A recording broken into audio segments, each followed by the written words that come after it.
સુરતના જહાંગીરપુરા સ્થિત આત્મકુંજ charitable trust દ્વારા 51 વિધવા બહેનોના બાળકોને નિઃશુલ્ક સ્કૂલ કીટનું વિતરણ. ભદ્રિકા ગાંધીના માર્ગદર્શન હેઠળ શિક્ષણને પ્રોત્સાહન આપતી અનોખી સેવા પ્રવૃત્તિ. સુરત માનવ સેવા, શિક્ષણ પ્રત્યેની પ્રતિબદ્ધતા અને સામાજિક જવાબદારીના કાર્યોમાં સતત અગ્રેસર રહેતા સુરતના જહાંગીરપુરા સ્થિત આત્મકુંજ ચેરિટેબલ ટ્રસ્ટ દ્વારા એક પ્રશંસનીય અને પ્રેરણાદાયી સેવા કાર્ય હાથ ધરવામાં આવ્યું. ટ્રસ્ટના મુખ્ય અગ્રણી પ્રમુખ ભદ્રિકા ગાંધીના માર્ગદર્શન હેઠળ આર્થિક રીતે નબળી પરિસ્થિતિમાં જીવન જીવતી વિધવા બહેનોના કુલ 51 બાળકોને નિઃશુલ્ક સ્કૂલ કીટ, ચોપડા, નોટબુક, પેન, પેન્સિલ તેમજ અન્ય જરૂરી શૈક્ષણિક સ્ટેશનરીનું વિતરણ કરવામાં આવ્યું. આ કાર્યક્રમનો મુખ્ય હેતુ આર્થિક મુશ્કેલીઓના કારણે કોઈપણ બાળકના શિક્ષણમાં અવરોધ ન આવે તેમજ દરેક બાળક આત્મવિશ્વાસ સાથે નવા શૈક્ષણિક વર્ષની શરૂઆત કરી શકે તેવો હતો. ટ્રસ્ટ દ્વારા બાળકોને માત્ર શૈક્ષણિક સામગ્રી જ નહીં પરંતુ શિક્ષણના મહત્ત્વ સમજાવી સતત અભ્યાસ તરફ આગળ વધવા માટે પ્રોત્સાહિત કરવામાં આવ્યા હતા.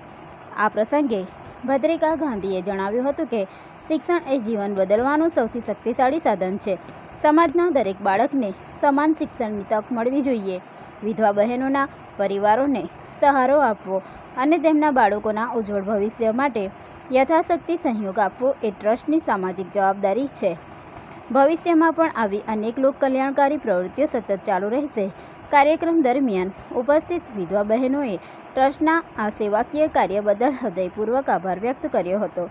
તેમણે જણાવ્યું હતું કે આવી સહાયથી તેમના બાળકોના અભ્યાસમાં મોટી રાહત મળશે અને શિક્ષણ પ્રત્યે તેમનો ઉત્સાહ પણ વધશે. આત્મકુંજ ચેરિટેબલ ટ્રસ્ટ છેલ્લા ઘણા વર્ષોથી શિક્ષણ, આરોગ્ય, મહિલા સશક્તિકરણ, ગરીબ અને જરૂરિયાતમંદ પરિવારોને સહાય, સામાજિક જાગૃતિ તેમજ વિવિધ સેવા કાર્યો દ્વારા સમાજમાં સકારાત્મક પરિવર્તન લાવવાના પ્રયાસો કરી રહ્યું છે. ટ્રસ્ટ દ્વારા સમયાંતરે જરૂરિયાતમંદ વિદ્યાર્થીઓને શૈક્ષણિક સહાય, આરોગ્યલક્ષી કેમ્પો, અનાજ વિતરણ સહિત અનેક સેવાકીય કાર્યક્રમોનું આયોજન કરવામાં આવે છે. આ સેવા કાર્ય સમાજમાં માનવતા, સહકાર અને શિક્ષણ પ્રત્યેની પ્રતિબદ્ધતાનું ઉત્તમ ઉદાહરણ પૂરું પાડે છે.